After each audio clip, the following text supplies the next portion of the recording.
images that came from Hurricane Katrina were unforgettable. People who risked their lives by choosing to ride out the storm near the water provided us some of the most telling video.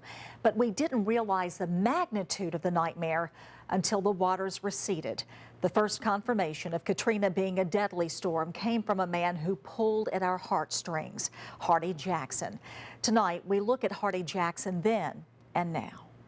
We got up in the roof, all the way to the roof, and water came and had just opened up, divided. We met Hardy Jackson wandering the streets of Biloxi hours after Hurricane Katrina's storm surge swept away his wife, Tonette. I tried, I hold her hand tight as I could, and she told me, "You can't hold me." She said, "Take care of the kids and the grandkids."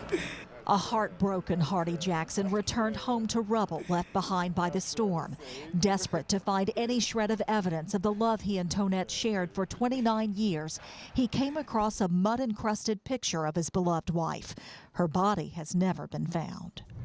Tonette Jackson's name is etched in this black granite memorial. She is one of 170 people killed by Hurricane Katrina on the Mississippi Gulf Coast. See how tall the memorial is, how high it is above my head? That represents the height of the storm surge here on Biloxi's town green. After the storm, Hardy Jackson moved hundreds of miles away from the Gulf Coast, but he hasn't been able to leave the hurt behind. I don't think I'd never feel like I used to feel, and look at things like I used to look. Jackson, his 2 children and 3 grandchildren live in Palmetto, Georgia, near Atlanta. They live in a house given to them by musician Frankie Beverly. But finding the money to pay the bills is a daily fight. Hardy has been on disability for more than a decade. Tonette was the breadwinner.